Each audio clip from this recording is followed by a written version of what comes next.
So Southpaw suggested that if we wanted to do a video response for her week's topic, which is views on sex, then we're invited to do that.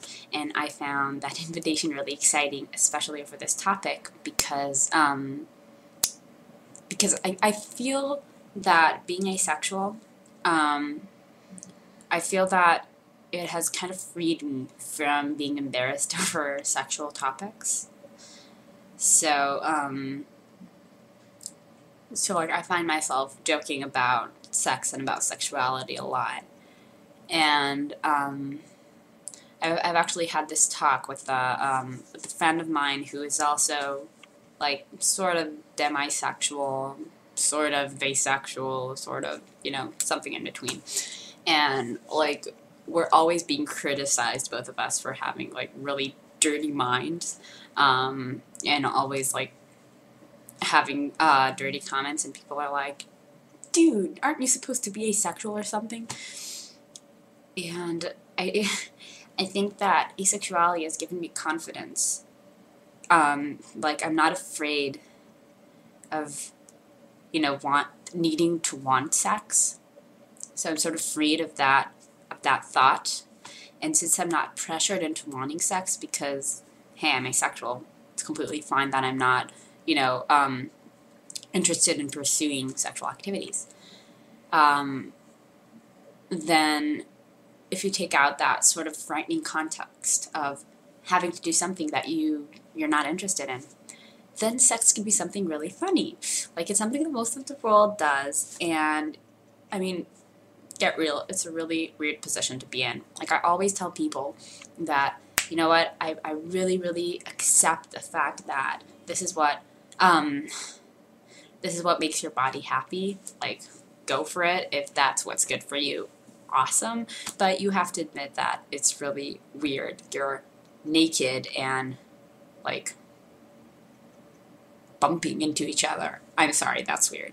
I consider myself as sex positive. I really like that idea of, having sex in a way that is empowering for you, and kind of stealing from things that David J. said, which is what makes, for example, me really sex positive about myself, because I am doing sex in a way that is empowering for me, which is not doing it at all.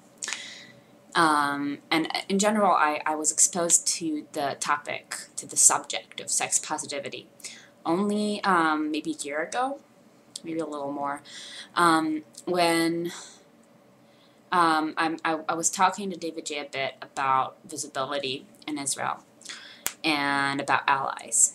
And he said, you know what, the sex-positive community is one of our best allies in the U.S. Maybe you should try finding something like that in Israel. And I said, sex-positive?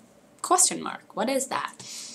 And, like, it's something that I realize that there isn't any sex-positive community in Israel. It's something that, like, it hasn't gotten here. Hopefully it will in a while, because I think it's just an awesome concept. That is sort of my view on sex now. My view on sex back then, before I found out I was asexual, that is fuzzy for me. I don't really remember what I thought. It was a pretty long time ago. It was 4 years ago. I was 16. I was still like in the whole, growing up, finding myself, not knowing what I'm feeling or what I'm not feeling sort of period. Not that I've completely got out of that period of life, but I had way more question marks when I was 16.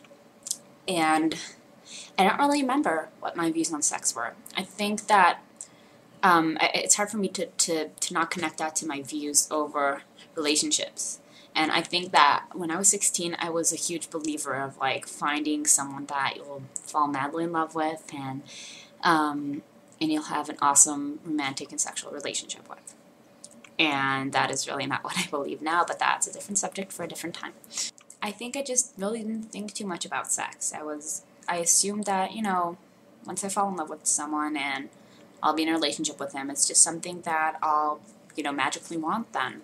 It wasn't even a question of whether it's going to happen or not. It was obvious for me that it's going to happen, because all human beings are sexual when you meet. So I think my views over sex were just non-existent. I didn't think too much about it. I mean, I would think a lot about sexuality in relationships. I mean, I would think a lot about what does it mean to be attracted to someone. But like I would start thinking that, and then I would get really confused because I wasn't attracted to anyone, so I would stop thinking about that. So it was sort of a subject that came in and out of my life a lot. And in general, I think I was just really embarrassed talking about sex, which is normal. I was 15, 16. You're just getting out of the boys, ew, girls, ew sort of period of life. And so I was really embarrassed thinking of sexual contexts and talking about sex. I was definitely not mature enough to do so.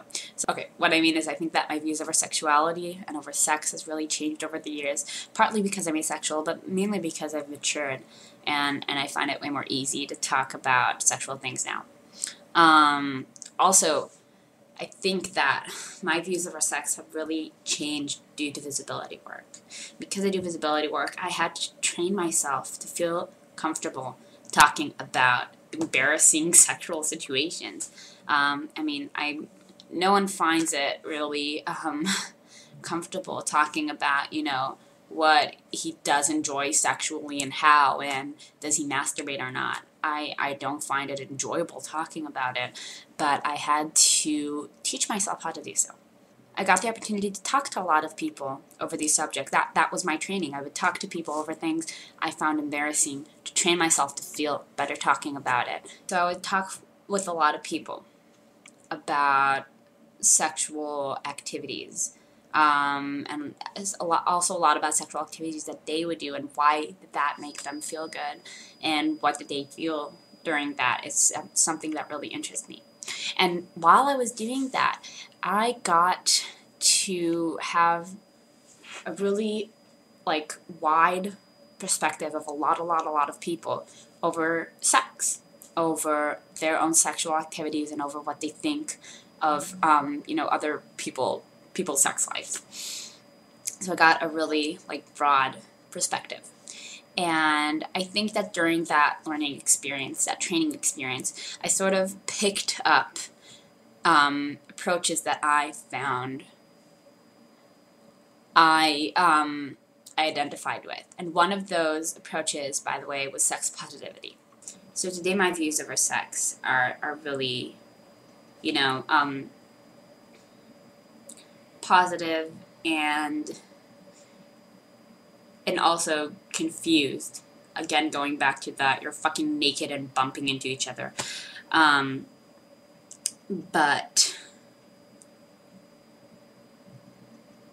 for me now, it's interesting trying to track back how I got to this perspective, because I used to feel really uncomfortable talking about sex. Really uncomfortable. Partly because I did not want sex and I didn't really realize it then. And all of those frightening expectations were part of that subject for me. And when I sort of took myself out of that, out of those expectations and that sort of pressure, it has become very, very interesting for me to talk about sex. And those are basically my views over sex.